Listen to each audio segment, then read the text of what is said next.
Tātou ko Arohanui Grace Tokuinga, and my name's Arohanui Grace. I'm the governance manager here at Spreydon-Cashmere-Heathcote. Will, did you want to introduce yourself? Yeah. Hello, my name is Will Hall, Community Board Member for Heathcote. Thanks. Kia ora, Will. As I said, my name is Callum Ward. I'm a board member from Spreydon. What was that? We're live. Okay, we are live now. Welcome everyone if anyone's watching online. So firstly, we've got apologies. Oh my goodness, right. I what? Oh, wow. Yeah. Some ventriloquism there. That was great. Yeah. We've got apologies from Roy Kennelly for absence as he's at the Hoonhay Fiesta. Do we have a mover for Roy? Mel, seconder. Cool. Against abstentions carried. So first up, we've got declaration by Will Hall. You've got to, we'll have you over here with John as well. I'll invite you both up to read your declaration.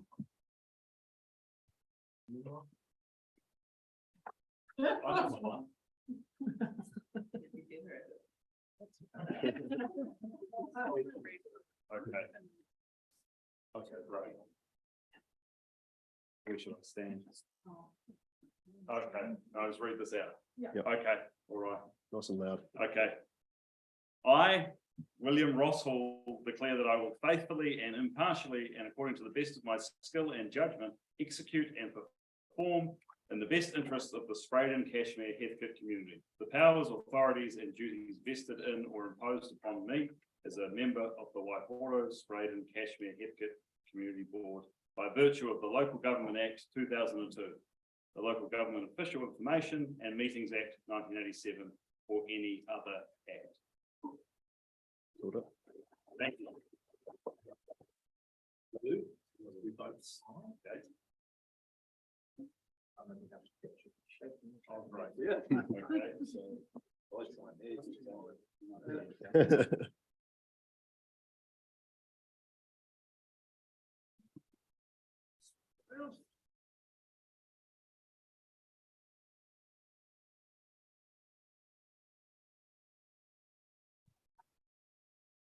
Oh, yes, sorry, I was a bit quick there.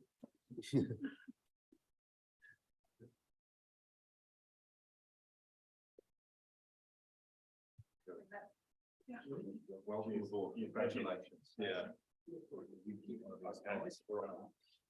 Okay, brilliant. Thank you. So thanks for that, John. Thanks, Will. Welcome aboard. Thank you. And next up, we've got declarations of interest. Anybody stand to gain or lose anything from a decision made here today, personally? Yeah, all right. Confirmation of previous minutes. Happy to move. Yeah, a fairly uncontroversial set of minutes, I thought. Seconder. I'll Tim Lilly second. Cool. Awesome. So now we've got oh, we do have to vote on that one. Yeah. Okay, cool.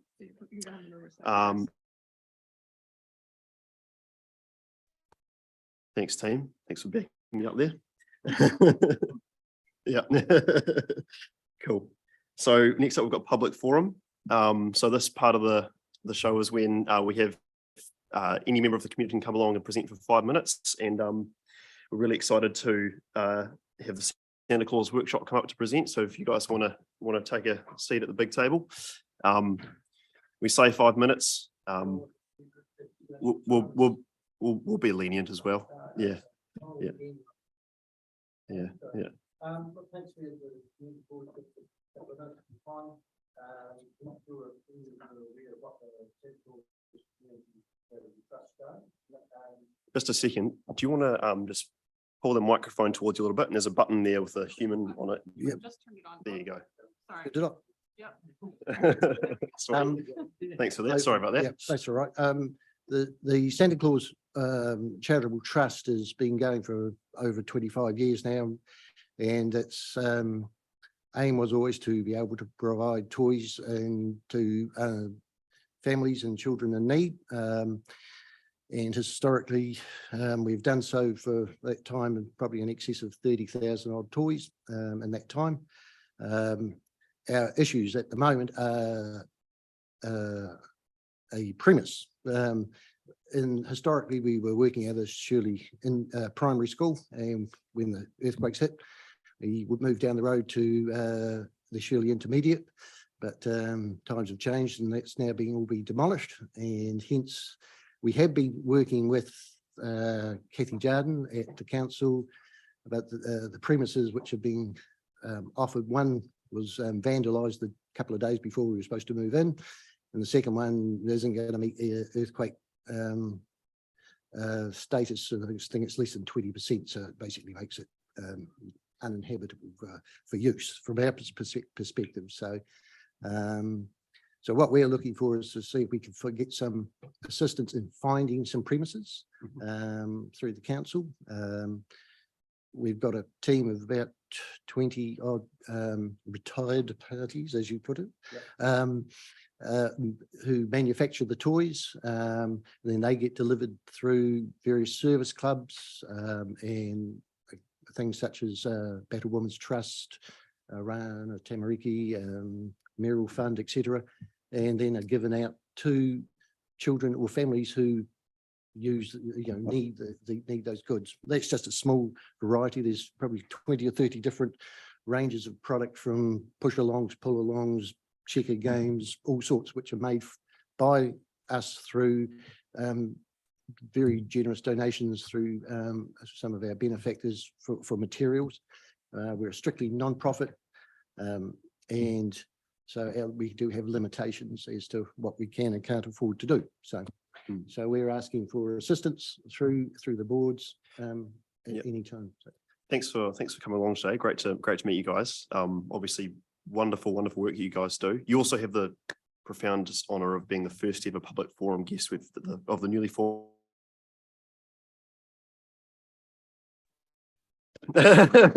Just thanks for telling me that afterwards. quick question is: have you worked with staff yet on looking for premises around areas around our ward? We had worked through Kathy Jardin at the leasing consultancy group, is it? Mm-hmm. As I say, she came up with the two options, but that's sort of where it was left. She hasn't come up with anything since. So there's always seems to be buildings empty, but it's a bit unknown as to who owns for what reason they are empty. So okay. I was Lee and then Tim. Oh, Tim. Yep. Have you talked to Jason Riekers of the Centre Parade? Briefly, yes. I think there was going to be, he didn't really sort of want to do too much, I think, until I see how things go for this year for him. I think he's a bit more certain now. Yeah. So if I could give you his contact, because I have got his number. Okay, because it's his kind of thing, is like-minded and cheap and all that kind of thing. Yeah. So he's got some space, I know. So it would be a really good connection. Yeah, as I think he was sort of seeing how he got on after Christmas this year, and how far his trust will actually continue. He's on firmer ground now, so it would be good to follow that up. Certainly, I will do that again. Then. Right. Yeah, cool. Thank you. Yeah. Tell me what it looks like at the moment in terms of the organisation, how you operate. If you talk to Martin, not well, because it's working mostly out of his garage, but we have a number of other members who are doing things from home. But going into the new year, we won't be able to do that, because we'll have to get the machinery out to be able to cut the timber up, etc. At the moment, I have 1,300 toys in my house. Oh, wow. That's more than any one man can have. 1,300 toys and a quite irate wife, I think. So we're saving a marriage as well, potentially. Just one, and similarly as Tim, have you spoke to Men's Shed at all? Because I know they only operate a couple of days, or do you need to be independent, or have you thought about other mergers? Or I mean, that's potentially something we could do, but the problem is who then has responsibilities over insurances and space. I mean, Martin ideally thinks, well, he knows that he needs about 150 to 200 square meters just to put out our machinery. And quite often the men's sheds have already got a lot of their own, so it becomes a bit of a logistical thing as to how we can operate within some of those groups, because some of them are going to be too small to deal with what we do. And it's hard to find something which we can probably amalgamate with. Okay, all right, thank you. Does that a conversation that you'd be interested in starting with the men's shed? Yeah, look, there's a number of men's sheds which we can certainly Mm. have a chat to, and we can't turn anything down, Mm. absolutely. Mm. Yeah. Okay, Yeah. Sarah? Thanks for that. I was going to start by asking about the amount of space you need.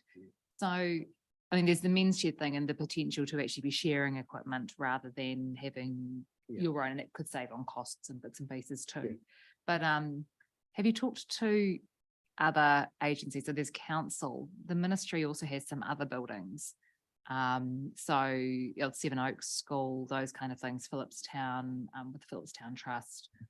And those kind of spaces might have it. And I'm just looking across at the old malt house, and I don't know if all of that building is currently being used to store theatre So that's things. this is the sort of thing. Yeah, those kind of Yeah. things where they're not necessarily council buildings, but there are other community facilities who may have excess space. Yeah. But you're not going to want to have to move your equipment just for a year or two, are you? And then have to move it again. Yeah, it's fairly time consuming getting it out of the last place, so Mm. fair to say, so. And when do you have to move by? We're already out. They've You're already already demolished the building, so well, that's what I'm saying. Right. So you just, Straight, got through this year. Yeah. If we don't probably get something, we'll probably have to go into recess, which means there's going to be an awful lot of children and volunteers who are going to be sort of disheartened. yeah. to be honest. And could you, in the meantime, could you be using the equipment from the men's shed to actually make toys while you don't have your own space potentially? Potentially, Yeah, yes. and yeah. it's a more It's- limited, yeah. yeah. Thanks. Okay. Going into, or we had been offered to go ferry meet, but the problem with ferry meet is that they wanted us to sell the toys, Yes. and we're not into selling. Yes. Mm. Everything we make All our is toys is are donated. donated, Yeah. all our Mm. material is donated to us, and we make them and we donate them through the Lions Clubs. Yeah. To different charities around Crash. Quite a few of these societies don't.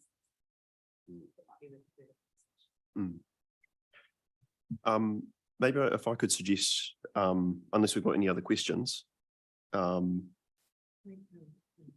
Yeah, Jay is our person south of the river is, who might be interested, might be worth talking to about, say, getting in touch with the men's shed or any other organisations. If that's all right, Jay. Cool, Yeah. Awesome. Okay. Well, look, I'll have a chat to you and leave the card if you like. cool. Appreciate your time. Thank Awesome. you. Thank you so much for coming. Really Excellent. appreciate it. Great to meet you. Right. Yeah, Thank you.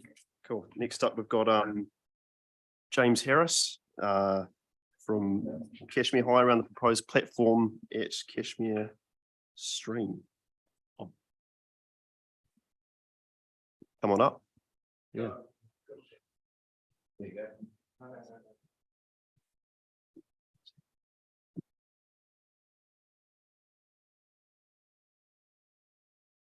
I always like photos. That's really helpful, especially when the projector's down. We can just Yeah. share. Got that, and the two.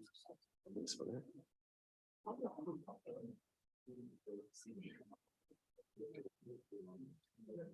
So. Awesome. Thanks for coming, James. Thanks So so much. you've got 5, if we could just, sorry, guys. If we could just, you've got 5 roughly cut minutes. Done. Yeah, go for it. Yeah.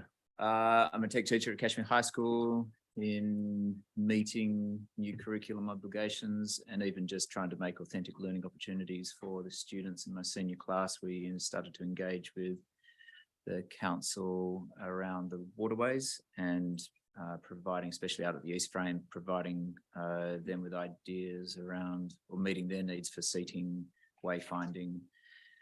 One student, these pictures here are by John Doyle Sims. He can't present to himself here today because he's graduating tonight, but and he's also in the orchestra, so he'll be playing percussion and piano, so he won't be here. But so on his behalf, I'd like to show this roughly 2 metre by 1 metre platform that he's made this year. That's galvanized steel with a tilt through a top. We were hoping to put it near the Cashmere Stream at the school, but the setbacks for structures is impeding us from putting something that's just for human beings rather than flora and fauna. The Beckenham Ponds have an existing jetty structure that is nearing the end of its life. and John's presented to the Breckenham Primary School and their custodian group interested in working with him to to replace that temporary or that permanent structure with this permanent structure. That's about it, really. We've funded it so far. It's probably $1,000 in it at the moment. Part of the beauty of what we've done, if I've got 2 more minutes, is that Absolutely. we've been working with using these ground screws that just large 1600 mil screws that council recognised, engineered to standard, have proof of engineering concept, and potentially, well, they've got an 80-90 year lifespan in the ground. All the load bearing analysis is proved out. And then if you wanted to move the structure, you can just unwind it. But if you want it to stay, it's not going anywhere. So that's also a nice aspect of this, these designs that the students have come up with. Awesome. Oh, thanks for that. So this structure here would attach to the beams that are held on by the screws, is that right? That's right. Right.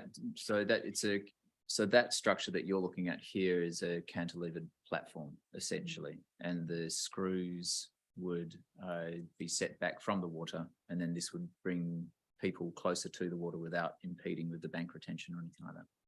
Cool. Any other questions, Tim? Yep.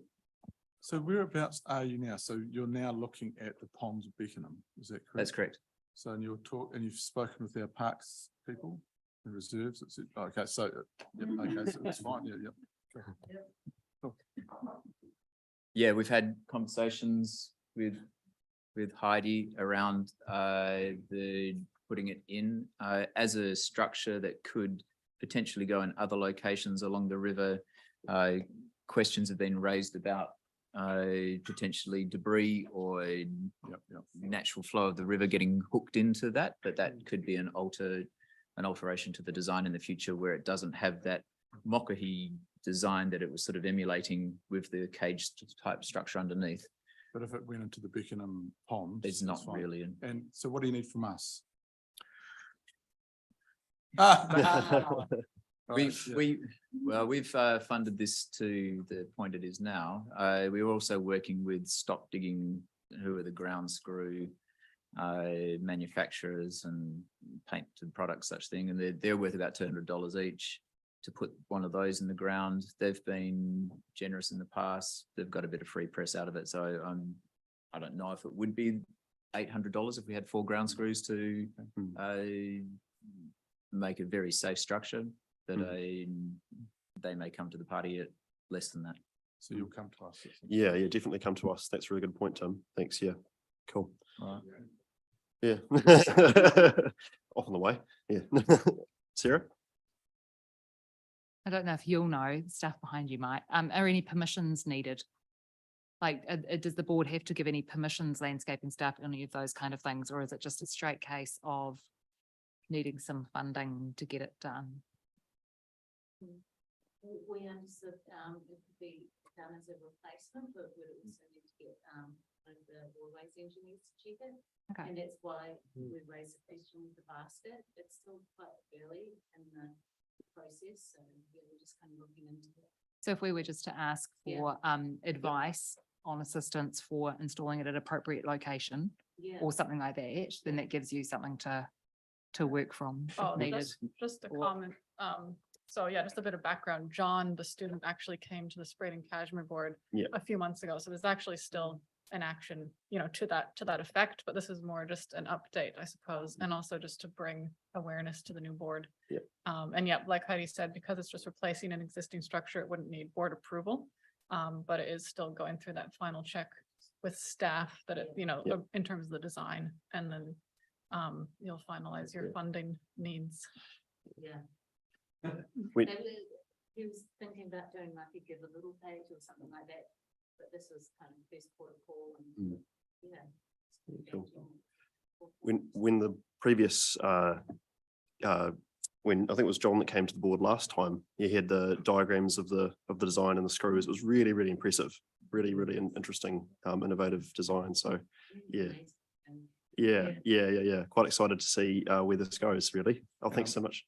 Sorry, Tim. Just, it is really good to know the site that you're going to put it in. So if it is the Beacon Ponds, that will help so much, make it so much quicker, and also know the costs. So when you put that application in, it's a known.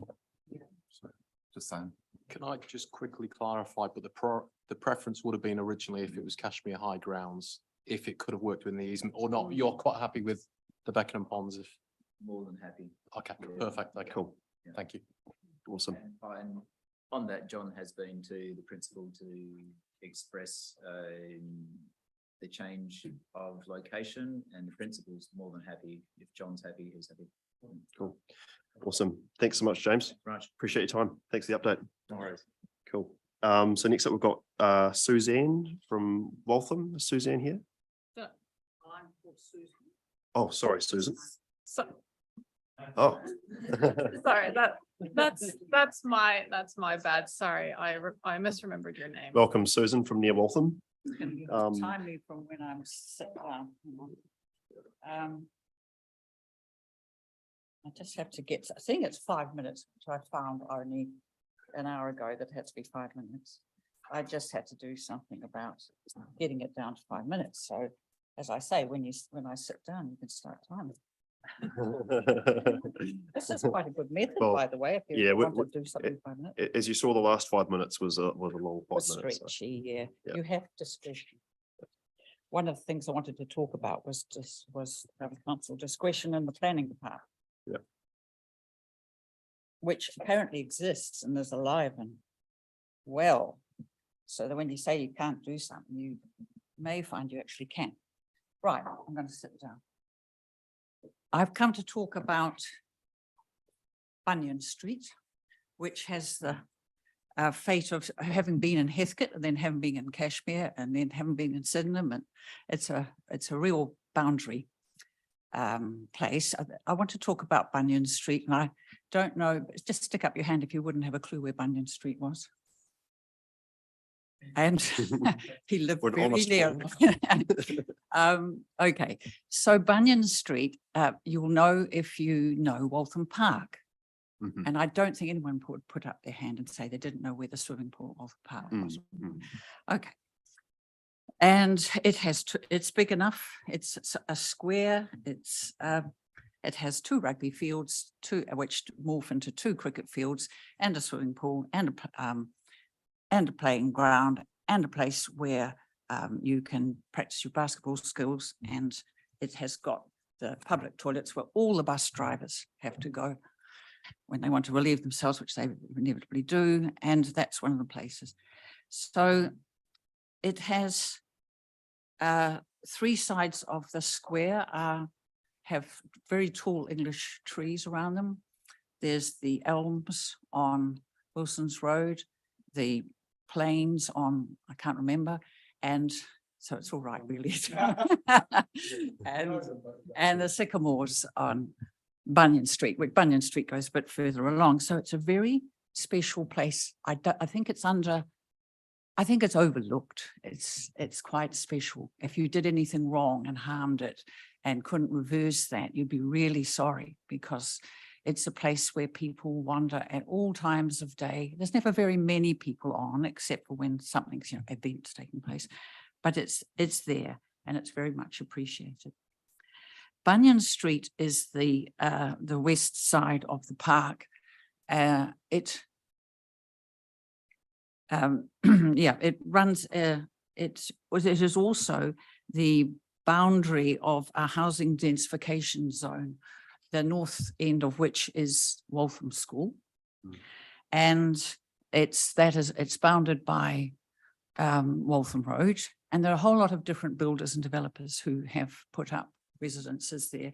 The common theme being there's no gardens or no communal garden space. There are trees and shrubs and quite small ones.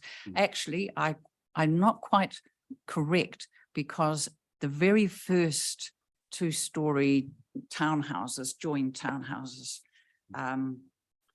which have been there, a long time now, 10 years maybe, they have gardens out the front. And what is interesting about this whole development is that nothing is over 2 stories high. I didn't think it was very interesting, but it's suddenly become interesting. I want to talk about Bunyan Street and what it is showing us and how it demonstrates something that's going on in this ward or wards, if I don't know if there's 3 of them or 1 of them, complete one, and actually affects the wider Christchurch.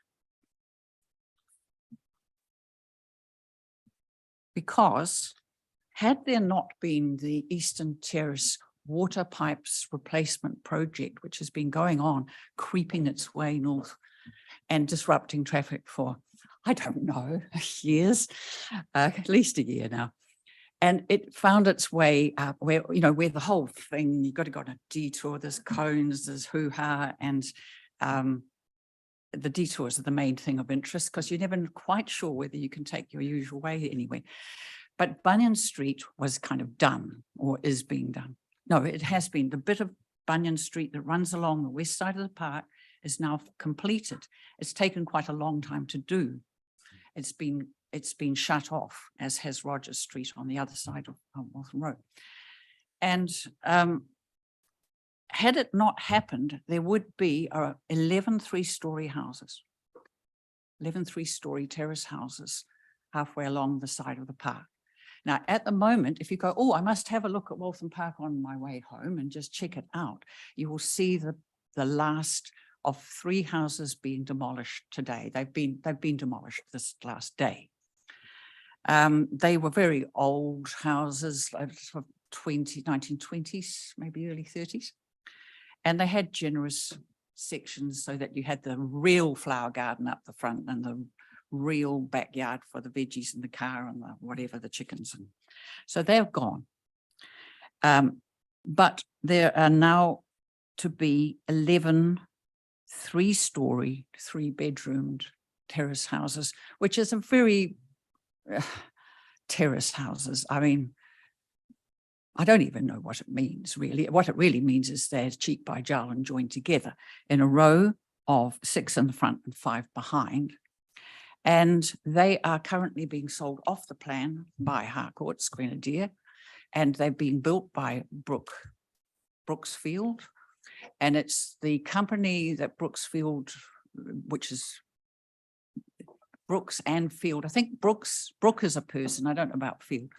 But there's 2 guys anyway who are want to be the big builders of New Zealand. And so they have a number of companies, and there's really relating to the particular model or the prototype that they are building. And I'd be very fair to them. Waltham has now got quite a few of their ones that are 2-story, 2 or 3 joined together, and they're perfectly acceptable. Actually doing a great service and getting rid of houses well past their best by, and taking up a lot of room. But the heritage ones is interesting. Now, I'd like to point out that heritage should be a neutral word, because like quality, you should be able to have bad quality things and good quality things. You should be able to have bad heritage and good heritage. Heritage does not mean something is good.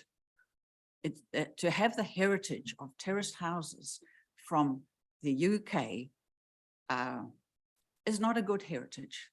But I'd have to say, I think looking at what you see on telly, the terraces are much better designed than these ones which are coming up. Interior design's great, exteriorly, not so much. So that is. Sorry, Susan, not to interrupt you, but we're just at 8 minutes at the moment. So you're 8 minutes. Okay. Yeah, maybe, well, maybe I'm a couple over more minutes. halfway, and I'm just going. Okay. So okay, I'll stick to my script now. This means 3 of the flats that are already there and that we can use to judge things with get no sun for 6 months of the year between the spring and autumn equinoxes. I worried about this before they were built. I rang up Tim Scandrett. He kindly got through to John Higgins. John Higgins kindly sent me the plans of everything that was going to happen. I said I would write a report when when I could see what the sun was actually doing. And I was right that there isn't sun for the half the year, which I don't think is good. Also, when I had a look through the plans, it was clear that the minimum outdoor living space had not been met. It is under the requirement. That means less than, there is less outdoor living space than there should be. And it is interesting that this is what gets a discretionary consent. I have no idea why, because Christchurch City Council complains of central government imposing limits that can't be bent or waived or pushed around, and yet actually in your own planning buildings, and there are so many planners and so many people involved, you can get discretionary consent to be under the minimum. So that's really what I want to say. People will say, oh, but you can't do anything about it. It's just going to be built, suck it up. And there's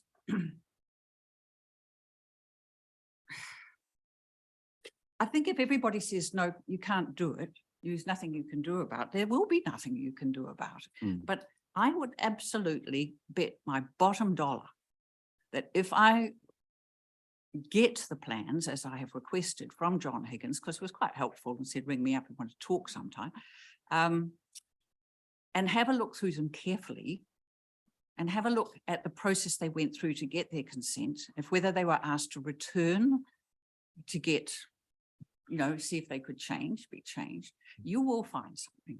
You will find something to object to. And secondly, I cannot understand why this 3-story development should be the only structure in that entire building development. And that it is put, when I talked to one of the building project managers who have already built 2 stories just behind where these will be, I said, did you actually know you had a 3-story, you had 11 3-story houses in front of you? And he went kind of, and popped round to look at the early ones to see what I said about a lack of light. It is serious to have no sunlight. Yeah. Well, thank you, Susan. Look, this board is acutely aware of the challenges that we're facing across the entire city with intensification. I know you are. It's really appreciate the thought and the time you put into this presentation. It's not wasted. There's if the issues around the consent is something that we can look into, is we can ask staff for advice on the discretionary consent around that. Would that be right, Amy? I don't know who audits the discretionary consent decisions, but by gum, someone needs to. I was quite shocked at what is just being let happen. Yeah, so we're going to just have a chance for questions and discussion after Amy. Yeah, I think if you I want. think the one thing I don't want Sorry, to hear Susan, is just wanted to hear from Amy. Okay. Sorry. Just letting you know. If you wanted to, the board could ask for advice on whether the outdoor space met the minimum requirements. That could be Okay. one thing. Yep. That you asked for. All right, we can ask for that. Yep, Tim. Lee, did you have something you wanted to say? Just again, I think height, this wouldn't meet current DP requirements on height, I don't think so. I'm just keen to understand how that discretion was explored. But yeah, maybe just to understand. So are we saying this has been consented? It's got a resource consent? Oh, well, it has to if they're Yeah, if they've it's got the being built, stage yeah. demolishing Yeah. the existing and they have the land, then I would say it's being consented again. Sarah. We're currently in the odd situation where they may not have, lodged a consent unless they were needing earthworks, which would always need a consent. They may be waiting for the new MDRS provisions, which would allow the 3-story Yeah. different I ways. think they're But getting in before there's an adverse effect to them. yeah, the new rules that we didn't notify, but that are legislated, are more permissive than we have currently. That's what I'm thinking. Yeah. And that's why I think they're going up so fast. Oh, no. The new rules that are going to come in would allow even more, if you know what I mean. Yeah. So currently it's more restricted. So there might be, We're in a bit of a state of limbo at the moment, we don't know if essentially. this one's actually been yeah, consented yet. because- So getting some more information about. Yeah, where this kind of fits into the PC 14 and then central government legislation changes as well. And they've got the high ones closer to the park on the south side. Yeah. Yeah. So the, What high ones close to the park? I'm assuming it's these ones here that are online. Yeah. Yeah. So the 2-story ones are at the back. Thanks, Sarah. They're all Or 3-story. So what we're going to do now is has anyone got any more questions for Susan before we discuss as the board? Cool. All right. Thank you for your presentation, Susan. I only came to say, I think there is something you can do. And when you think that people are trying to bend the rules to do things, then it doesn't give you great confidence in their further dealings with one, from my experience. Thanks, Susan. Thank Yeah, you. cheers. Thank you.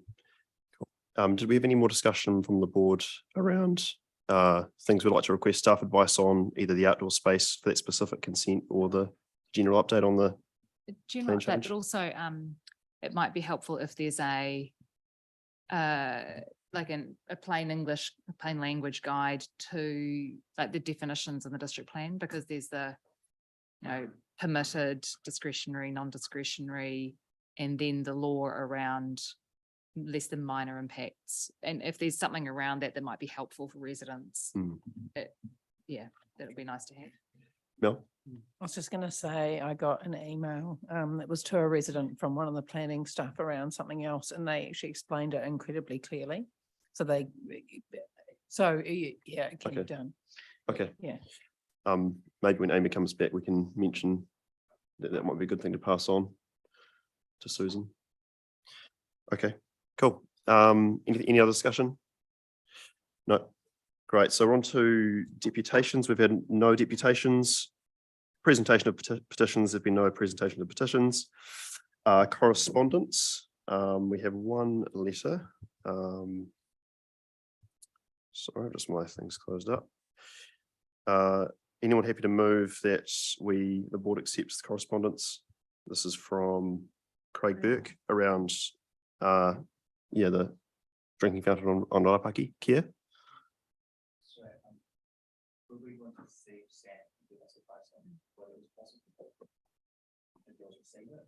Sure. Yep. Yep. I was going to add that, well, I'm aware there's no water source at the top of Rapaki, and we've had issues over the years of toilets and bits and pieces. I'm pretty sure I heard recently that there is a water source, actually proper tap and stuff at the stockyards halfway on that flat bit. Okay. And so it may be either, even if we couldn't do a drinking fountain at the top, which Or, again would be maybe- open to vandalism and stuff, there's less likely to be vandalism if it's Yeah. halfway. Maybe just at Rapaki or a nearby location. Yeah. Cool. All right. Anyone want to move that? Yeah. Seconder, Tim.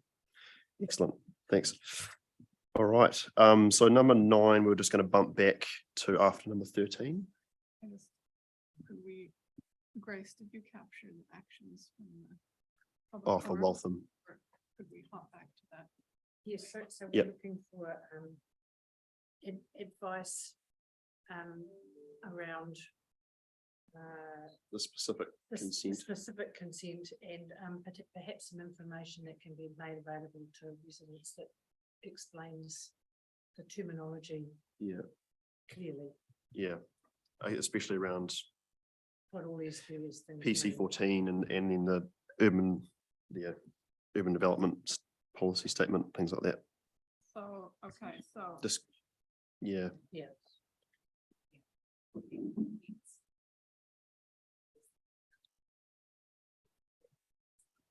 Yeah. Yeah. Well, Mel, We need to use the guiding.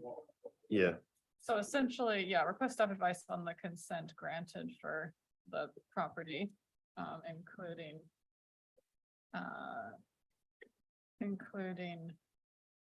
what was. Yeah. Yep.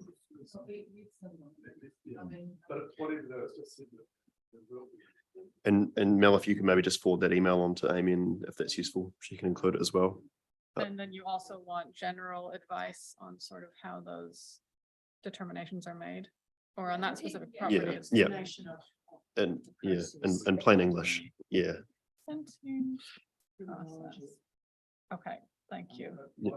You know, when a commissioner is brought in, Mhm. Okay, because I think sometimes it's, yeah, we're expanding the scope quite a bit there, I suppose. Yeah. Yeah. Specifically for Susan though. Yeah. Okay, okay, thank Cool. you for that. and then- we're happy with, oh, so we had a mover and a seconder. Do we need to, do we need to vote on that one? Yeah. Yep. All those in favour? Against, abstentions, carried. Cool. So number 9, we were going to bump back to after number 13 so that we can let some people go a bit earlier. So we're going on to item number 10, 426 Port Hills Road, no stopping restrictions, Sally Ann Marshall. Are we happy to take this report as read unless we've got any questions? Yep. Cool. Awesome. Yep. Yep. Oh, you're welcome to sit down. Absolutely. Cool. Yeah. So Sarah's moving, Tim. Lee's seconding. Yeah. Thank you very much. Awesome. Oh, all those in favour? Against, abstentions carried. Excellent. Thank you very much. Another. So item number 11, agreement to grant electricity easement to Orion for cycleway lighting. Is this another one that we're keen to take as read? Yeah. Excellent. All right, Sarah moves, Tim seconds. Thank you for coming today all the same. We appreciate a good report. Yeah. Nice to see the new board. Yeah, nice to meet you guys as well. Yeah. Awesome. Cool. All those in favour? Against, abstentions carried. Boom. Are you 12 or 13 next? Yes. Yep. Stay here. So we've got proposed road names. No, that's not me. I'm the next one. Oh, okay. Oh, in that case, let's do 13. Okay, sorry, we'll bump number 12 just while you're here. Go to 13 and yes, Metro States easements. Keen to take it as read as well. One question from Tim. is this out of the ordinary anyway? No, no, the only out of the ordinary thing is, which they've done to us 3 years in a row, is dump it on us at Christmas time Yeah. and go, it's urgent. So we only just got this request about a week ago. Yeah, well, you've done well, so.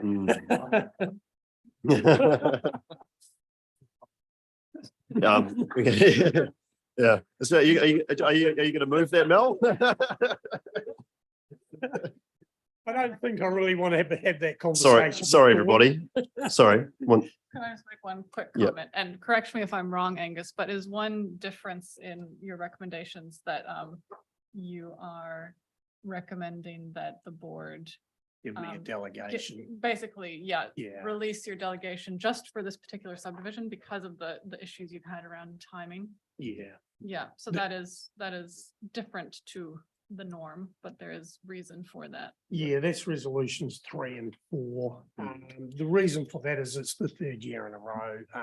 And it does have serious implications for them because they want to raise titles before Christmas. If they don't get these approvals, then they can't raise titles and start selling sections.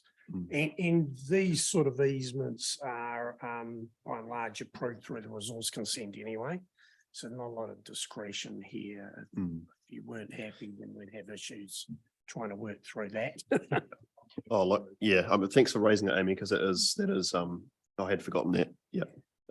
Lee. I see the names do have some connection to the past, which is great, and I think it's a similar theme to what we've seen. Oh, no, that's 13. We've skipped that one. Sorry, we've been shuffling the agenda around on. Okay. So that delegation, as Amy said, is just for the subdivision. Yep. These circumstances. Yep. Yeah. Look, I don't think the board's here to be a blocker. Tim, you were moving? Yeah. Do we have a seconder? Kia? All those in favour? Against, abstentions carried. Thank you. Thank you very much. Enjoy your long weekend. You too. So now what are we? Okay, so 14. We did we want to do this one first? We did, yes. Yep. we could do Yeah. that first. Okay, so we're now on to item back to item number 9, meeting schedule and governance arrangements. Now, obviously, this is a big commitment to lock in meetings for the next 3 years. What I'd like to propose instead of this is that we instead lock in February and March next year, which will give us time as a board to discuss what we think sort of good governance looks like, what we want our schedule to look like based on actual sort of informed discussions with staff about resourcing. Does that sound okay? Lee? Personally, would prefer that we just locked in the 9th, but I can understand why we'd need a bit more surety ahead of that. But personally, I would have just gone for the 9th. But February. Just February. Okay. Oh, sorry, just to clarify as well, what I was proposing was February and March, but 2 meetings per month. So you obviously, because February is, so you'd have February 2nd week, and is that right? Sorry, 2 meetings in a month for February and March next year.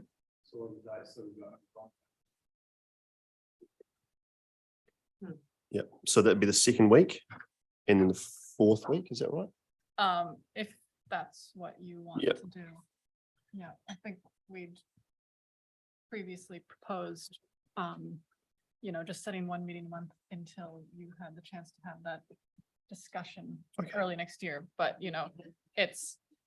Yeah, but it's obviously up to the board what you want to do at this stage. But yeah, if you were going to do 2 meetings a month, it would be 9th of February and And the 7 4th. something. Yeah. 14 days after that. Yeah, did you want to comment on that? Yeah, just a quick question. If we were to set the 9th of February, would we have time at the meeting on the 9th of February to set a 2nd meeting in February? Would that? No. Okay, so No, we the would. agenda would have already closed for that. You could set a 2nd meeting in March, however.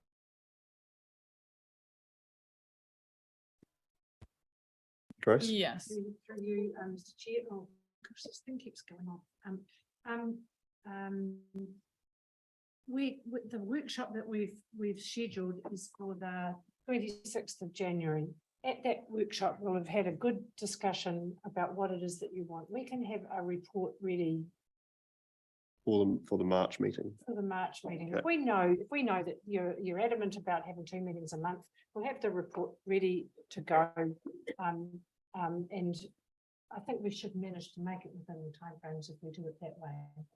For the March, for the February. For a 2nd February meeting. If we have a report ready to go, that should be fine. On the 9th. Because we'll know in January. Yep. Okay. Okay. Yeah, that's true. Yeah. Okay. Yeah. Okay, in that case, set the first 2. One of the other things is that having a couple of weeks, at least 2 or 3, means that staff are obliged to. Yep. Yep. We can. So you're suggesting March and April? No.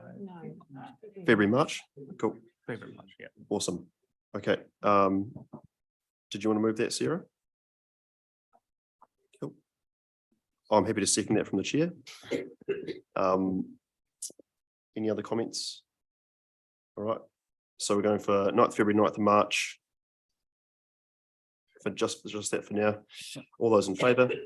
Aye. Against? Abstentions carried. Okay. So. And there's, just to bring your attention, there's the second part of that report as well about the submissions process. Oh, yes. Yep. So I will take that as read as well. But there, yeah, if you have any questions about that process, I'm happy to answer them. Cool. Do we have any questions? Okay. Oh, yeah. Yeah. A committee. The time to get to this meeting issue because we only get the meeting. what's been proposed is a kind of a mixture between what happened here and what happened there. We had a submissions committee at Linwood Central Heathcote, but the delegation to call it the submissions committee actually was with the chair and the governance manager. So we didn't actually have to go to a meeting to pull the submissions committee together. What we've done is something that is, We're just basically making a permanent delegation to the chair and deputy to form a submissions committee as necessary. Yeah, with consultation with the wider board. So, not just kind of, yeah.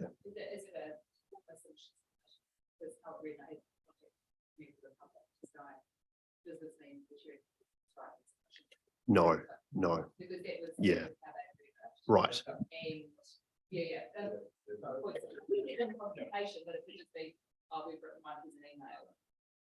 Yeah, right, no.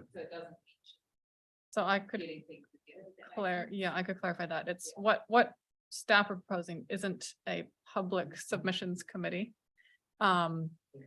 So, sorry, what? We are proposing that the delegation sits with the chair and deputy chair both to decide to make a submission and to prepare it. But in practice, that both of those would be done in consultation with the board, and the preparation would be done at basically like a workshop session with the whole board. It just wouldn't be necessarily public in terms of what the requirements are for a submissions committee, which is advertised, blah, blah, blah. However, that's not saying that the public couldn't also sit in on that workshop if they wanted to. So it's not really closing off that transparency either. It just sort of makes it more nimble and flexible, I suppose. It takes away some of those advertising requirements and means that it can, happen quite quickly. Yeah. Tim? I guess it's kind of like that because the other process worked for us as well. Yeah, So it's just a combination of the two. So it's no big deals. All right. Any other discussion on that part of the report? Grace? Actually, the other process didn't really work when the timeframes were short. The one for Spreydon-Cashmere, because it basically meant it had to come to a meeting. And if there wasn't, if the submission was called for very quickly, then it was impossible to actually call the submissions committee together. So this gets around both of those things. Excellent.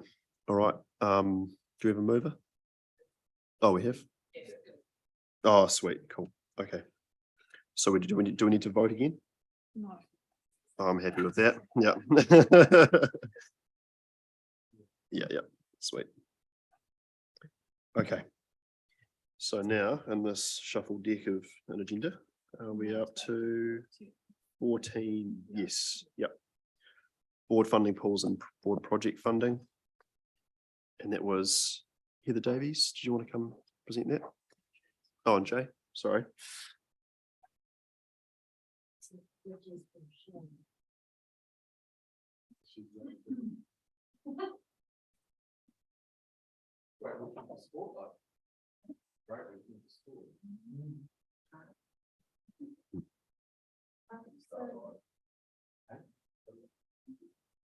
Thank you. I need that gavel. All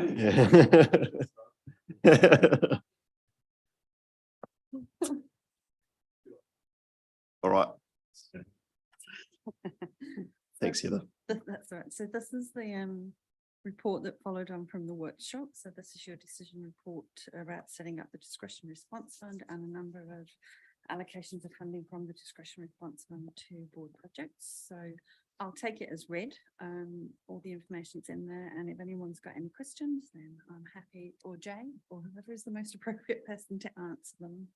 Thanks, Heather. And just for anyone watching, I think, yeah, as a board, we're happy with the current recommendation from staff, with the provision that we're going to sort of review our funding philosophy and priorities in the new year. Mel, did you have a question about that? And we officially need to give a small grant fund a cool name. Yes, you do. Okay.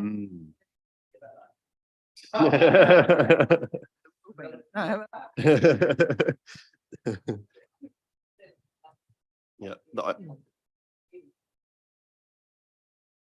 Light bulb. Light bulb was the original. We copied it. It's just the people didn't want to say Yeah. It seems appropriate that we copy it back. Yeah. Now that you come to join us. Yeah. I'm happy with what. that. Off the ground. Off the ground. We're off the ground.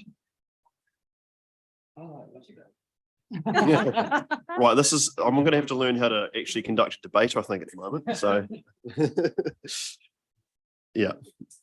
I mean, it's going to be first one to move.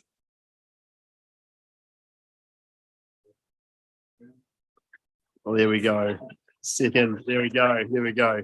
Thank you for not putting me on the spot there. Okay. All those in favour? Against, abstentions carried.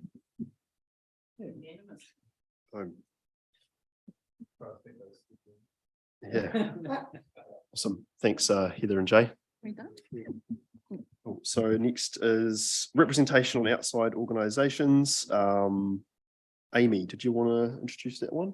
I mean, we've discussed it already, but. Yeah, I mean, I'll just take the thread, but if anybody has any questions. Yeah. We did have the thought that because of the fact that we don't have any organisations in our board area that are requesting a limit of one person as a liaison, and because in our experience in Spreydon-Cashmere, members tended to sort of cover, you know, everything, that it wasn't really much value in explicitly naming a single person per organisation.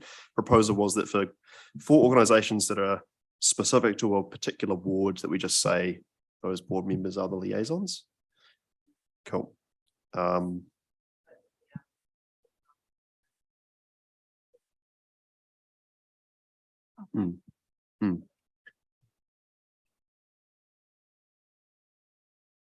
Yeah, so Yes. any, yeah, I should have said any groups that aren't on there that you think, you know, you'd like to have a liaison for, feel free to bring those to the table or suggest a liaison for them. Yeah. Okay. Yeah, so basically there's not really strict formal criteria for how they're selected, and it is based mainly on historically which ones have had liaisons. So if there are gaps that you identify, definitely bring those up and you can suggest a liaison for those.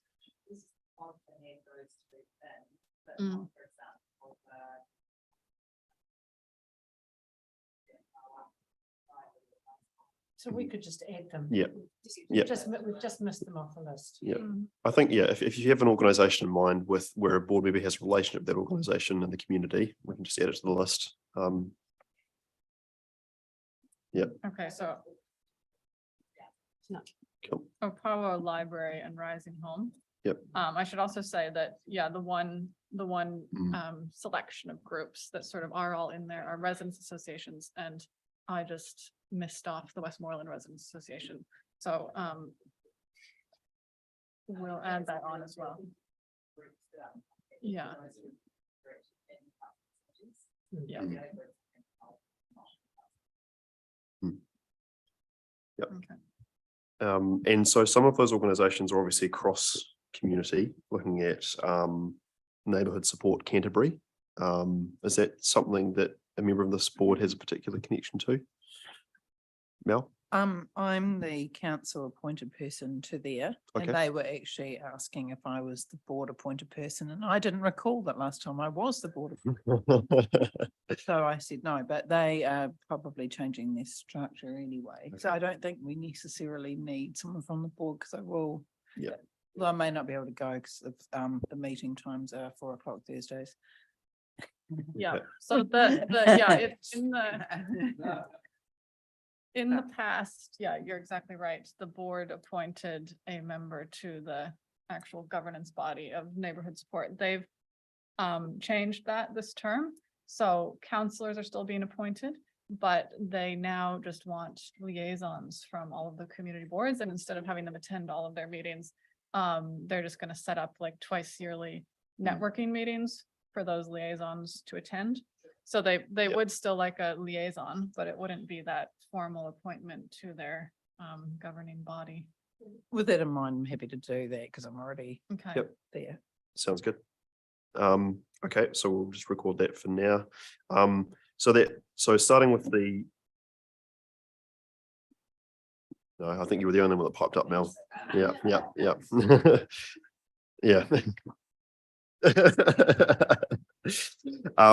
So we've got first point in this recommending the mayor appoint a wife. Yeah, I think that one's fairly uncontroversial. Have we got a name in mind for that position, Keir? Yep.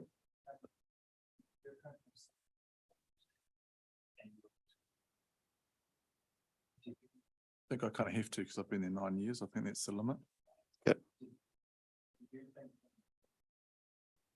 Pardon me, and apologies for the crosstalk, Mr. Chair, but were you thinking that it would be another councillor appointed in your place, or would you? No, I think Amy clarified that it could be a council decision not to have a councillor.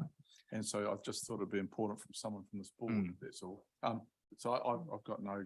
In that case, we might want to, because doesn't that one have a conflict with the other ones? No, it's, so there's some, right, that the others answer to it because that's the government appointed authority. So therefore the others are under that, so. So is it a conflict to have the same person doing both? No, I don't. Okay, think so. cool. Okay. That case doesn't really matter. So it We doesn't can come really back and factor into deal this with it. conversation. Okay. So the Port Hills Park Trust Board, we're recommending a particular person for that position? Yeah. Yeah, is there anyone on this board, Lee?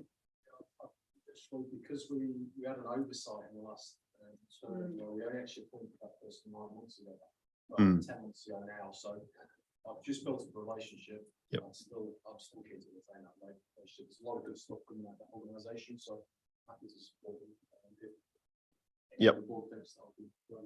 Oh, yeah, I think we'd all support that. Thanks, Lee. We're at part 2, so we've got the Summit Road Society Board and the Cashmere Stream and Port Hills Working Group. Summit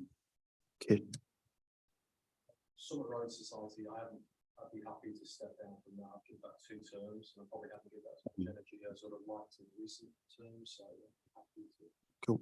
That's also a community that goes into the Heathcote ward really as well, isn't it? Yeah, so is there a Heathcote member that would like to be interested?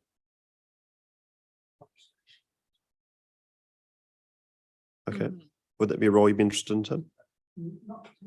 Okay. Right.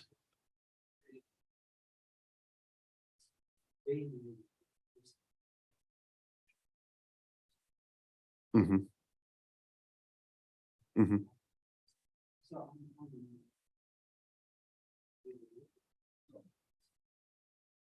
Yeah, why not? That'll be me, Summit Road Society Board. Fantastic. Yeah. Yeah, great. Sounds good. Yep. That's coming later. Yeah. Awesome. Hmm. All right. So next up, we've got Cashmere Stream and Port Hills Working Group, probably a bit more of a Cashmere focused. You on that, Lee? Do you want to carry on? Sorry, they're only meeting about twice a year, so I've got a genuine interest in the river, so people and sediment control, so I don't want to speak up if you want to be part of it. I think it'd be good to keep that. Yeah. At Lee Sampson, awesome. So two board members to voting members to keep Christchurch beautiful. Has anyone done this in the past here? No. Yep, you did appoint people last term. I can pull that up. Oh. Oh, right. I don't think we did it. No. Traditionally, this board, Spreydon-Heathcote or Spreydon-Cashmere, has not appointed people to that because of concerns around the organisation, but that was probably more traditional rather than, Well, I don't know. I personally have a bit of a philosophical beef with them. It's to do with Coca-Cola and Yeah, something. yeah. Oh, Yep. yeah, sorry. Yep. So yeah, the Spreydon-Cashmere board did not appoint anyone last term, but Linwood Central Heathcote appointed Alex, Davids and Jackie. Yep. Yeah. So- Yeah. So if there's anyone here that's interested, we'll put you down. Otherwise, we'll leave it. And right. Yep. Cool. And the next one, obviously, Tim, you're very involved there. Is that something you'd be keen to? Yeah. Right. Oh, I understand. Did you mention that you were a voting member there? Okay, right. Ah. Okay. Right. Okay. All right. Well, that's fine then. Excellent. Cool. Amy, have I missed anything in the recommendations? Is there anything else that seems like it's pretty complete to me? Just not in that top part, but when you get down to Yep. the list of liaisons, there are probably at least one age-friendly Spreydon-Cashmere that span multiple wards. Can I ask a question? Yes. I know that the council has the delegation to appointing people on the Summit Road Authority, but would it be a useful thing for this board to actually work out who you want it to be now, so that you can actually go to council, the councillors can go to council and say they would like the council to delegate to the board, and this is who the person would be. Good idea. Yeah. And that can be a non-council member of the board, is that right? Yeah. Yeah. Yeah. The council has to say yes. Yeah. Yep. Okay. And was that you, Tim, you wanted to? Yep. I've been on it for 9 years and I've been Yep. the limit for elected members, so and it's actually really good, so. Okay. They're not that frequent, I think, as required because of applications to put structures, and they've mostly been about either fire, things to hold water, etc., and hard to get areas, or the emergency services, the aerials, etc., because they did a big change. So the other type of things are the key, because it's 30 meters either side of the road. The authority has total control of. So yeah. Power. That's the group that runs the tunnel, is that right? Is that the, oh no, the little, no. We're at the top of the hill. Okay, right. Yeah. We can roll rocks down. Just imagining you in a high vis and yeah. Okay, cool. So is there anyone on probably Heathcote? It would be Heathcote or Cashmere. Yeah. Yeah, Heathcote or Cashmere that's interested, Lee? Would you be keen to move on?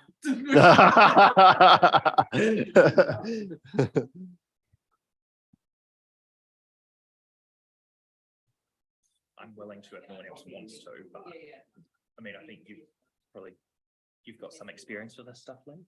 You might be keen.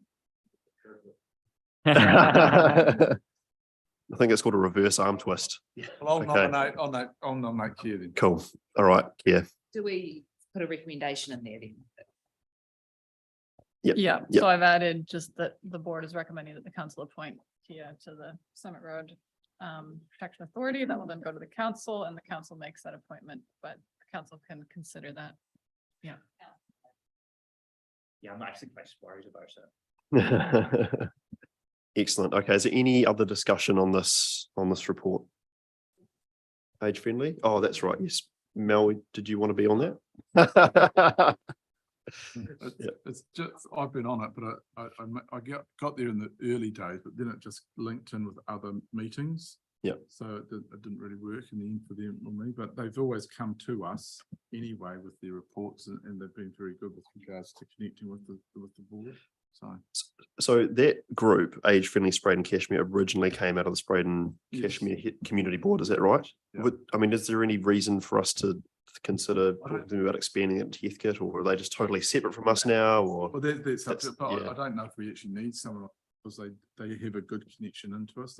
But I mean, it just didn't work for me, but someone else could. Jay, did you want to speak to that? Yes, staff are secretariat to that group. Okay. By the community board. they would very much like to have a liaison. Okay, okay. I'll be meeting on Tuesday and we'll be expecting to hear. What time on Tuesday? Okay. I could potentially do that. Yeah, yeah, that Yep. would be really good. Yep. Mm-hmm.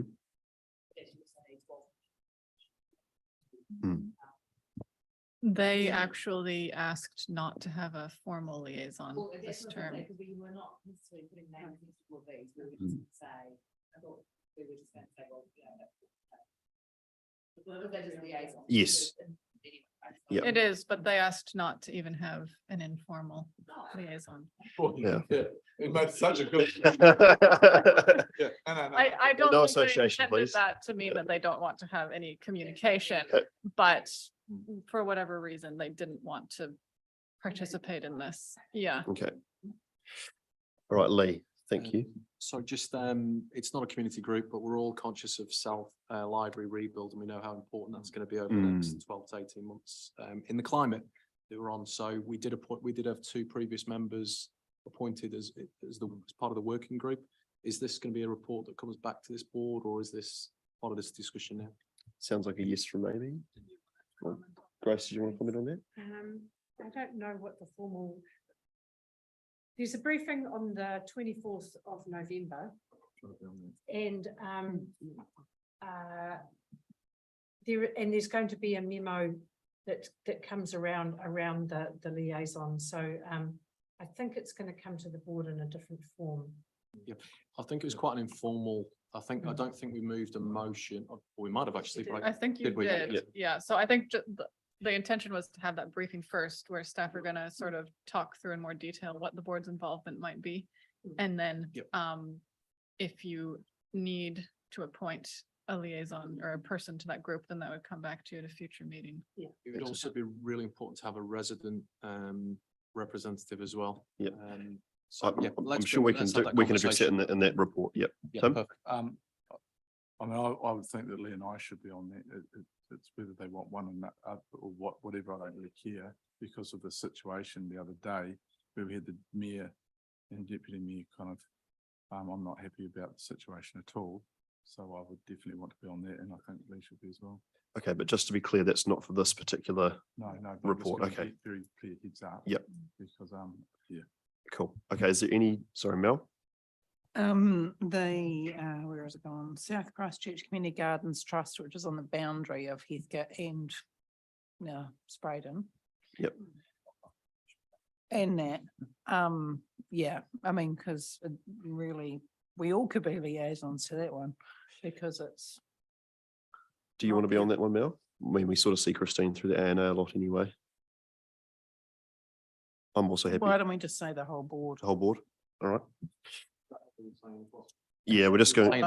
Yeah. I don't know. Yeah. Well, the proposal was the ward members, not the board members, the ward members. But you're saying for this one, the board, all board members, okay. Okay, just in the interest of pace, is there anything else here? Any of these other organisations that we think need a special attention for this conversation? Or anyone? Yep. Okay, I'll take that as settled. So, in that resolution, where it says appoint members appoint a board member to act as, do we just say appoint board members for the ward area as liaisons for? Yep. I'll put in something like that. I'll put in each, 3 names next to each group basically, but I'll just do that after the meeting. Yeah. Cool. And if someone had a particular passion, they could come along as well. Yes. All right. Is anyone like to move this resolution? I'll move this from the chair. Anyone want a second? Mel, second. All right. All those in favour? Against, abstentions carried. Area report. Am I right? Area report. Yep. Just a note. Sorry. All low for item number 12. It doesn't seem to be coming. So do you want? Oh, we've missed that one, haven't we? Yeah. Could I just make a comment on that? Report. That Go the for it, Amy. staff, for item number 12, the proposed road names for part of the Cashmere Estates subdivision, he doesn't seem to be here. But he did tell me before the meeting that this is the last meeting that this decision can be made at, without delaying the development. So, if you're happy to consider that report without staff here, you could do that. Otherwise, you'd have to lay it on the table. I mean, this is an awkward position to put the board in, really, isn't it? Yeah. Okay. Yeah. Well, Yeah. Stop people getting their title or whatever. Yeah. Etc. I'm pretty grumpy though, because I have to admit, there's two things. One is there's not much recognition of mana whenua or use of te reo. The other one is also actually there's just a lot of blokes, and it's a bit odd because there's a couple of places where it's mentioned that there's like a man and a woman who were serving as caretaker. For instance, the sign of the bellbird or whatever, and then it's only the man that gets a street named after them. So I would like to also, obviously, te reo, that's awesome. The other thing is I would really like if we could communicate back, a little bit of a bit more gender diversity in the names, and maybe a wee bit of a recognition. Also, like this is around Craycroft, maybe some recognition of non-Pākehā history in the area as well. Obviously we can't really do much, but it's kind of a bit irritating sometimes because it would be cool to have a more diverse spectrum of pastries that we represent. And also, I'd say, as part of that, so that request for diversity and recognition of mana whenua history is also just, if possible, get these to the board earlier. Yeah. Because that's what I mean when I say we're just not really, not really in a position to decline it. Yeah. But John Gilbert and his wife, Lane, would be Cool. And just Sorry, thanks, yeah, Lee. I echo everything the Keir just said. I'm further disappointed that we actually had this conversation, raised the same issues with staff probably several months ago, and we've not been heard. I think council is looking at a policy around te reo, so I think there's something in the pipeline, but I'm disappointed by the position we've been put in today. It would be great to have a conversation with, it's a real shame that Paul's not here. It would be great to understand, I guess, the context and why it's come so late as well. Tim? As Lee's kind of pointed out, it's happened before. Could we send a message that we will get it this time, but if it happens again, it may not go through. So it's up to the responsibility of staff to get it to us in ample time for us to truly discuss them, and if there are any concerns, so they can go away or justify them. But we will not be doing this again. And I think if that's made clear to staff, then we're on firm ground to say no. So when they say, oh, look, there may be a hold up with, granting, sections and things like that, well, that's just tough because we've made it very clear. I totally agree, Tim. If it comes to the board again this late without good reason, because there might be a good reason for that, and also without a proper diversity of name options, then we will seriously consider declining that or sending it back.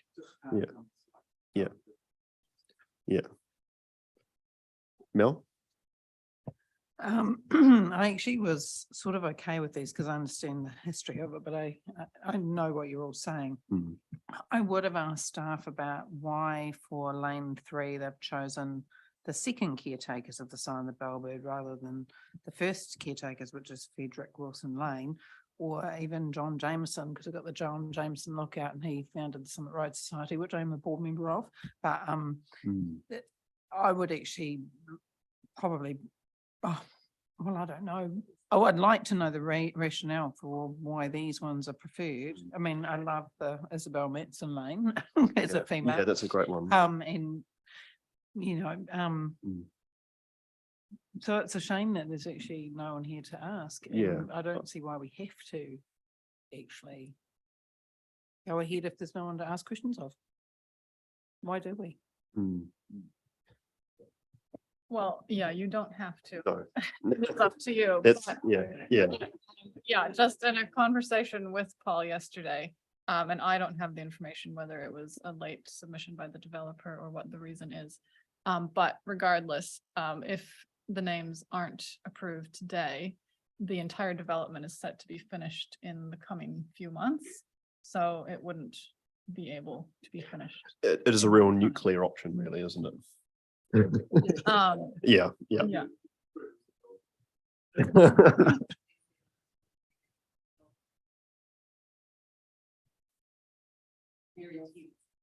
Mm, mm, mm. Yeah, okay. Thanks, Mel. So can I propose that instead of lane 3, John Gilby Lane, we actually have John Jameson Lane? Although the only concern I have is that his, people who and whatever it is, his descendants, that's the word, are not here to, if they agree or know where the lane is or anything else. So I'm not, it's a bit, this is why I have a problem with it. We can only accept Well, an I'm not- alternative. No, there's Yeah. a whole lot of. Sorry, just, can we have alternative conversation through the names. chair? Thanks. Sarah.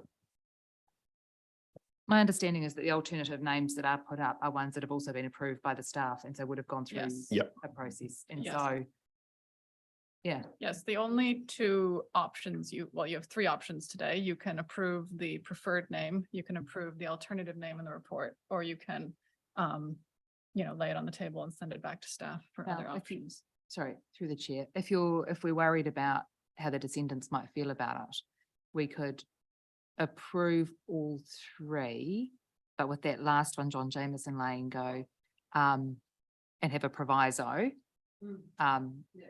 with, approval of the family or something like that. Because then even if the family didn't want it, at least the developer's got 2 streets with titles and everything. Yep. 2 lanes with titles and the third one can come back. Cool.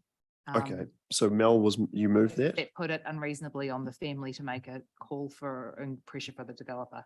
I don't know. Well, the developer's got an option with that suggestion, don't they? So the family's not in a And it's position been of through a holding start up the process. development. Some Yeah. is- I would assume that the family knows if the name's been put up. Yeah. Yes.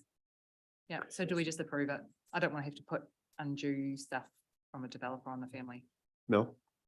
I was just gonna say it gets around the issue of having these wives named or unnamed, not being named on sign. That's why I like that one. Plus I obviously like John James. Cool. All right, any further discussion? Do we all understand and approve that? With the proviso that the family is approved that name choice. Just to s- Do you want that in there? Because you just said you didn't want. All right, that. let's leave that out.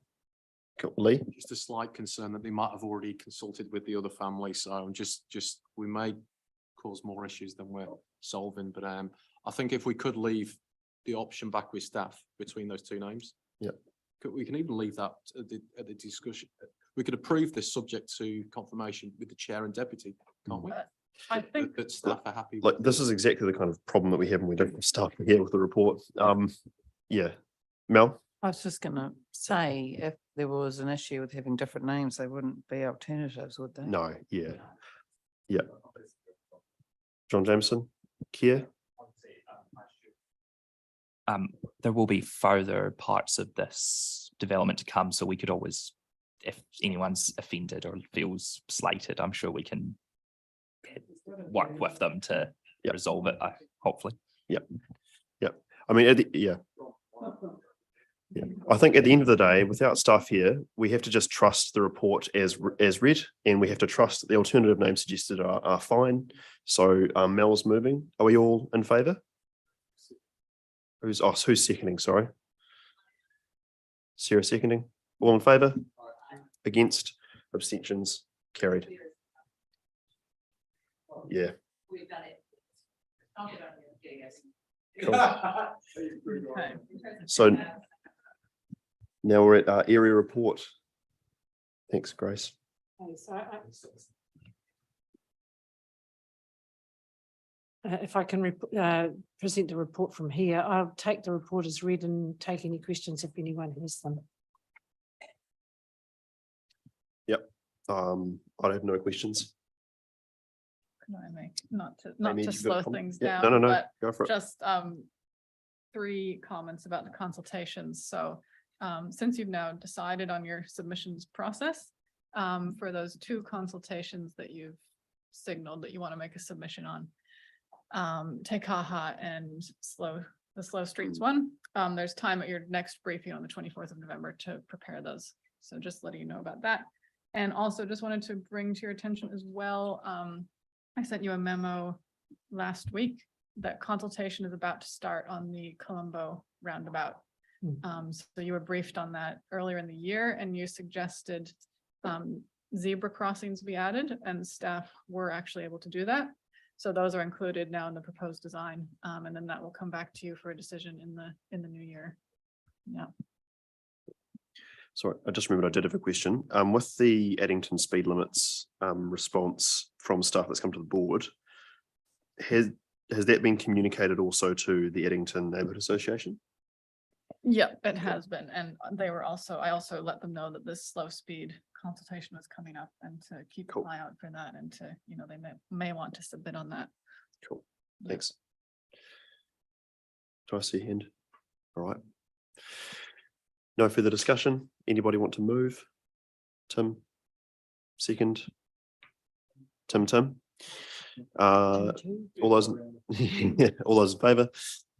Against, abstentions carried. Cool.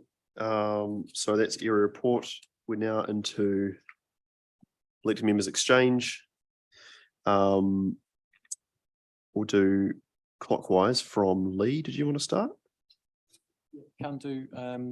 Since elections, I've been to a couple of residents groups. I've went to the Craycroft Residents Association. Really good turnout. Jay was there as well. Council got a bit of a year hair that day, so we must be doing a few things right. But yeah, there's probably 40 people in the room, and then also had a talk by Ken Ken from the Cashmere Stream Working Group. So he presented really well. We also went to Jay. We've been partnership last few weeks, so I also went to St Martin's Men's Shed as well. And again, you were there as well, Callum. And it was just a good party. I mean, the organisation seems to be doing really well. Their success does cause them problems because they are looking at growth or how they might grow as well in terms of amenity, in terms of more buildings. So I don't know. I know funds are tight, but I think they will try and come knocking. So and their numbers are great. I think it's a really just the way it brings blokes together who won't often talk. I think it just does. I think it's an unseen risk, and I think it's an organisation that does great work. So that's probably my soapbox on them. It's probably it. I'll probably move. I think that's probably me. There's something else, but it might come to me. We'll come back if you remember it. Yeah. Thanks, Tim.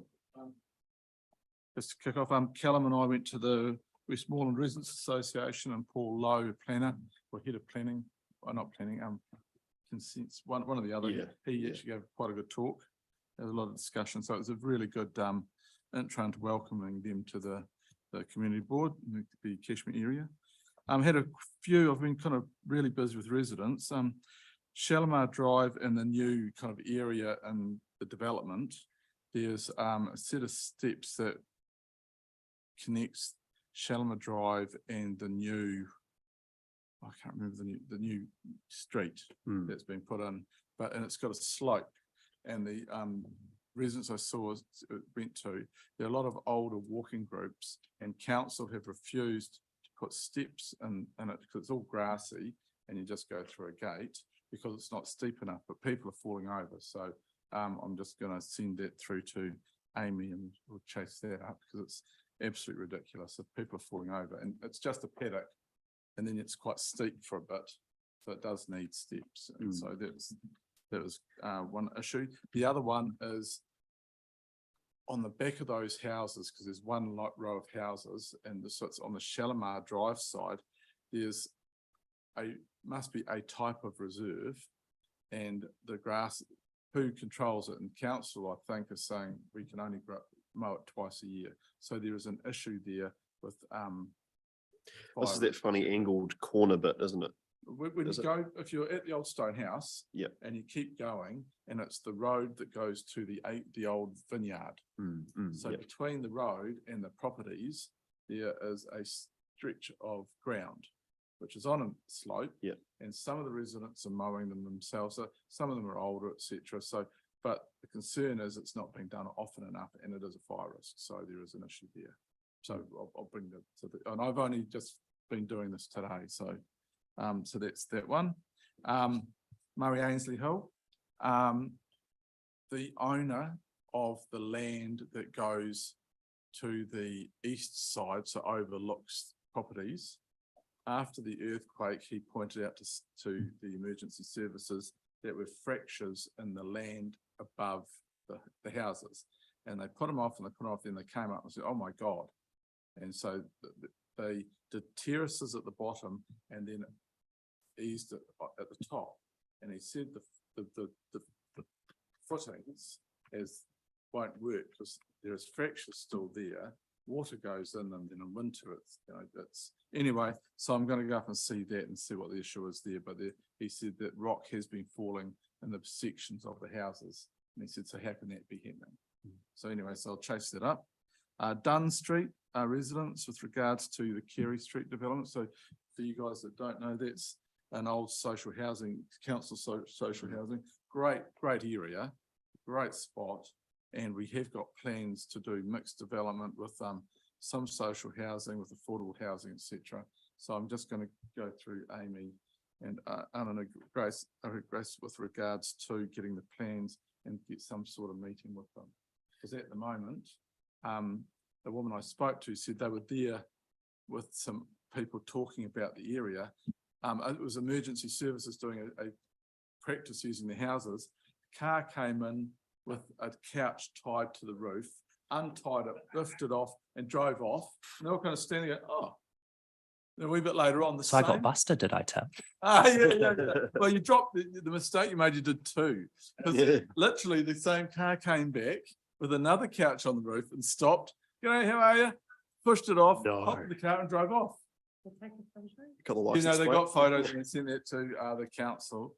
And the other thing that's happening there, they think there might be a repair shop or whatever, but like every few weeks, there's like between 5 and 10 TVs just dumped in a big pile. So there's actually social behaviour happening there. So they're concerned. When I said about this, the mixed kind of development, they were really open to that, but they have concerns about traffic and that. So I think it would be really good to get a briefing from Bruce Rendell and his team to us. And then we can go and meet with because the traffic issue is a concern, but to see what's planned there would be really good to start. It would be also good to understand in general what council, if there are any strategies council has for public dumping of waste, because that happens quite a lot in some of our neighbourhoods. It's about catching them. That's the real tricky thing. Yeah, well, yeah, but yeah.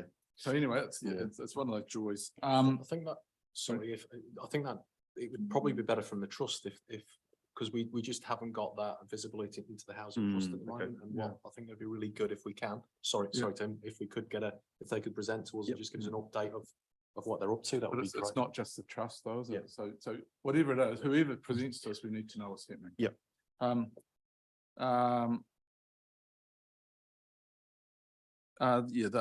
Just want to chase up with the connection between Dyers Pass and Heathcote, the footpath, the steps, the owners of the Masonic Lodge want to work with council. We had a meeting up there. We all agreed, yes, and Tony was getting council to do the design, but it's taken quite a while.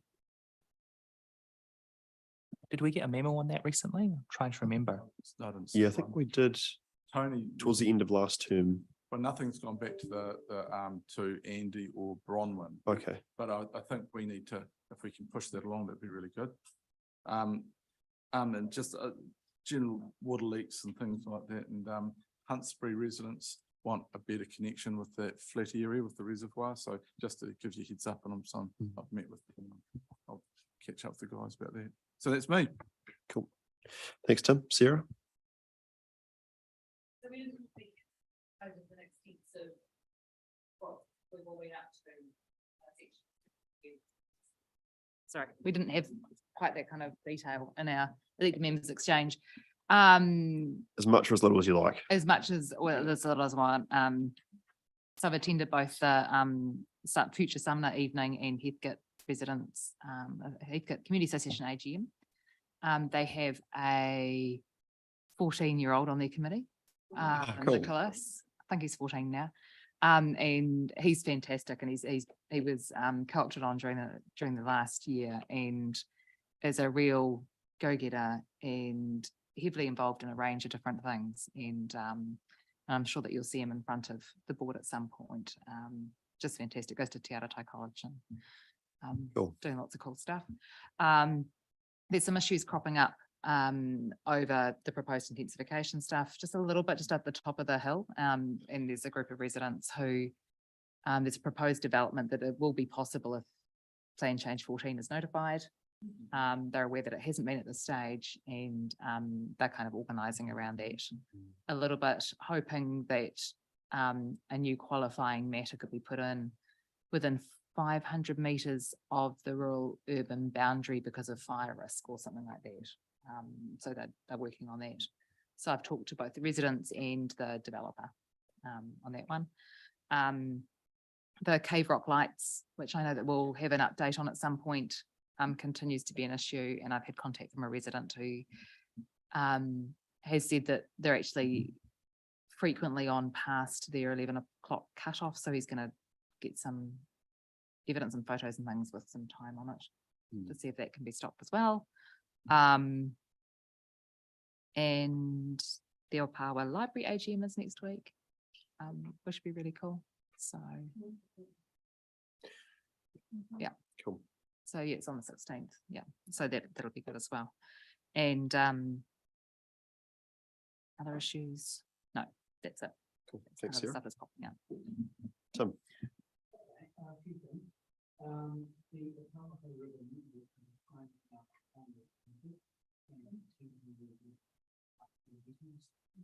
At this stage, I'm still very much learning.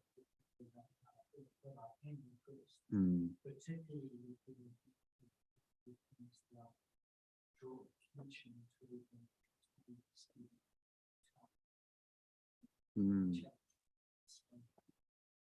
Tim, do you want to just use your mic? Yep, so that's pretty interesting stuff. Christchurch Coastal Pathway Group, I'm on that group, and I'm also on the project governance team that meets monthly about that project.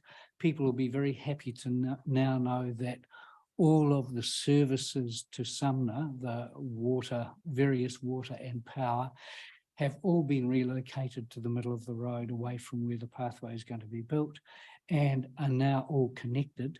And so that job is finished, and it's finished a little earlier than it was anticipated. The other thing that the Coastal Pathway Group are doing as a group is looking at enhancements to the pathway in terms of artworks and sculptures. They're lobbying the Len Lai Foundation for permission to build and install a Len Lai in Scott Park.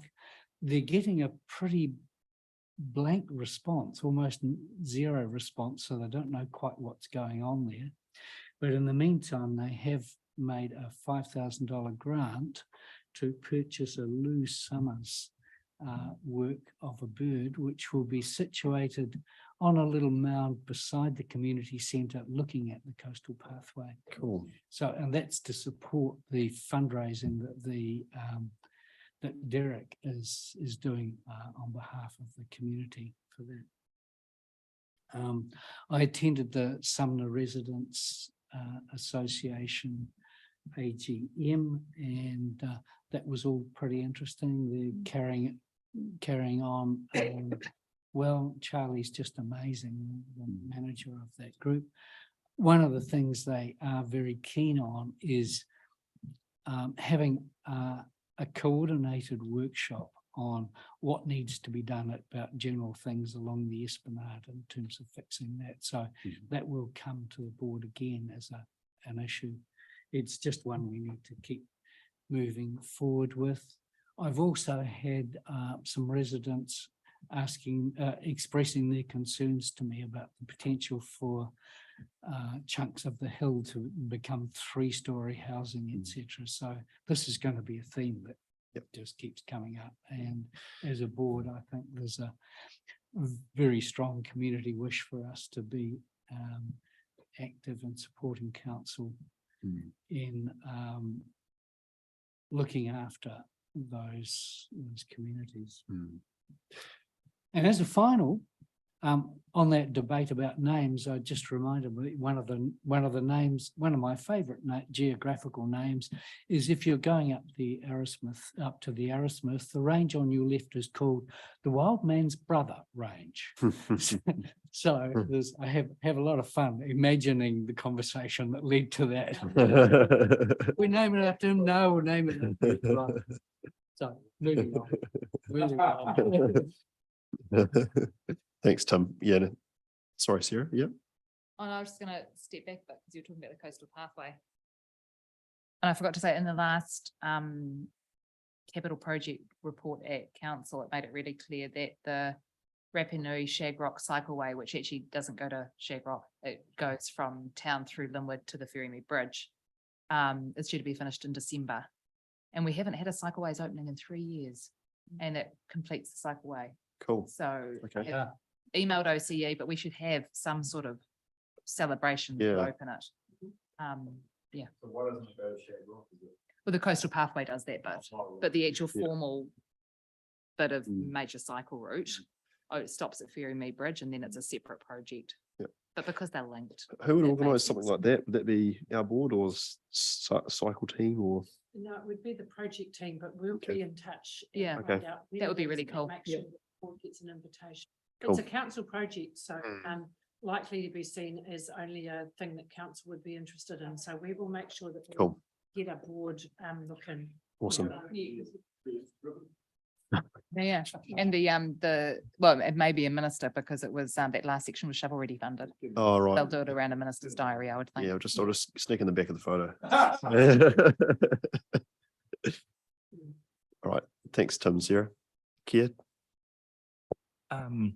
Not much. The only thing I was going to say is just following up on Tim's point about the slightly dodgy container situation.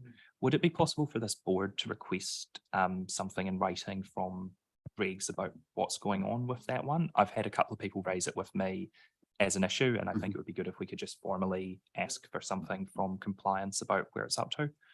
I am hopeful that they should be able to, tell us that something's happening. That would be good if they could, but good idea. Yeah. Other than that, yeah, no, that's all I've got on my. So you're wanting something in writing from staff, or you're wanting something in writing from the? If we could ask the staff and compliance what situation and where we're up to, that'd be brilliant. So, sorry, can you just go into a little bit more detail about that, where it is? Oh, I can. Okay. Cool. All right. Will, is there anything you'd like to? Yes, not a lot. I did get a bit carried away after the briefing. I thought we were going to be voting on the toilet at Boulder Bay, so I took myself for a run. Right. So I'm going to be well prepared for March. I run in more than one sense. Yeah. But look, I have been. 2 sports teams did reach out to me. I don't know. I must be putting out a sporting vibe. So that was quite cool. So I spoke to the Redcliffs hockey team, who want an AstroTurf. But like, I don't. Yeah. Right. Oh, so yes, I haven't. Yeah. Look, I'm looking forward to learning and getting out of the community when it comes time. And I just saw your email there, Tim. Apologies. Yeah. Cool. Great start. Cool. Thanks. Thanks, Will. Mel. I've got a big list because we've had lots of, it's been quite a while since we had a meeting. I went to the Addington Heritage event, which was about the 11th of October, like just after we got elected again. And it was really cool because they always have great presentations, like about a grave that this family grave a woman had, and then she found there's little babies that have been buried and who, it was incredibly interesting. And there was a whole about the mill building that's so the guy who's doing the adjacent building to that, who has done the first one, talked about his plans for it, which was really exciting. Like there's going to be housing in there up onto the top floor. Yeah, it looked really cool. So there was a whole I can't remember what else there was because I just thought of that one.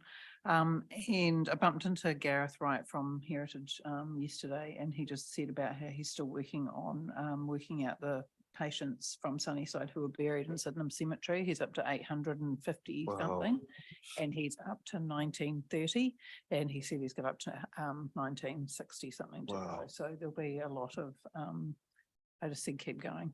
It's incredible. Keep going, get back to us. Yeah. Spreydon Neighbourhood Network have had a couple of meetings, I think since last time, and the biggest issue that they talked about was housing density, I'd say, wasn't it, Shona? And they also had a wee event as well, just a wee thank you for being elected again, so that was nice.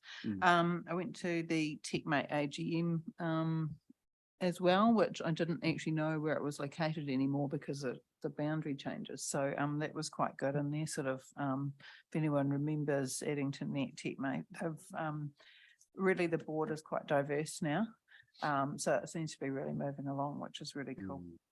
I went to the Halloween event for Hoon Hay Community Association. There's lots of stuff happening there. My daughter keeps talking about it because it's around the corner, and she brought home a ghost that she made at preschool the other day, so she really loved it. But they're doing great stuff, and they've got a pantomime coming up in early December.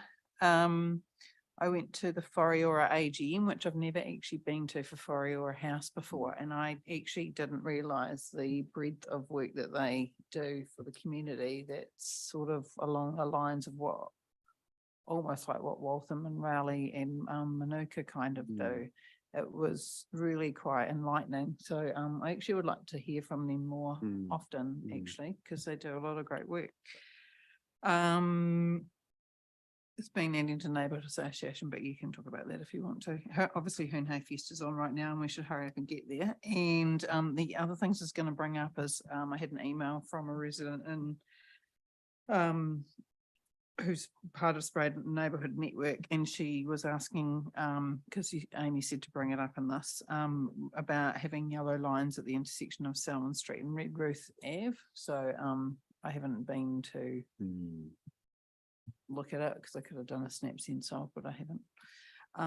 And then the other thing she was asking about is just the difference between Redruth Street she lives on and Roker Street, which is where the cycleway is, and the differences in them in the district plan, because from her point of view she can't see the difference and why high density housing, and it's because of the plan layout obviously, but I thought it might be nice if staff can put something together rather than me sorting that out, to put an email back to her about explaining it. But in the character area they've got in Roker Street too. So yeah, it's a lot of housing. Thanks, Mel. Yeah, so I went to, oh, sorry, Amy, did you want to? Just on those 2 points that you raised, is the board happy to ask for advice on installing those no stopping lines and getting advice around the district plan? Yep. Situation? Yep. Sounds good. Okay. Cool. Thanks, Amy. Thanks, Mel. Yeah, so I went to Westmoreland Residents Association and the men's shed, as Tim and Lee covered off, trying to get a bit outside of the Spreydon ward now. So I'm keen to go to a few more different, some groups in Heathcote as well. Would be good if you've got any recommendations. But yeah, well, I also went to the Addington Neighbourhood Association meeting with Mel, and one of the biggest concerns that they raised was yeah, I guess crime and yeah, perception of particularly youth crime in the area. So what came out of that meeting was a desire for some kind of sort of facilitated community meeting on that topic. So the ANA is going to be running a meeting at Manuka Cottage on the 30th of November. And they've asked me to sort of run it, MC it, as the Spreydon member, so I'll be going along to that. Which I think will be a great opportunity for the community to look at opportunities for making Addington feel safer. But other than that, not much to report. Cool. It's at 30th of November, 7 p.m. at Manuka Cottage. And if staff have capacity, that would be great if staff would come along as well. Cool. That's all I've got to say. Cool. So time for karakia whakamutunga. Sorry, Amy, you're doing a million things at once. Yes. Yeah.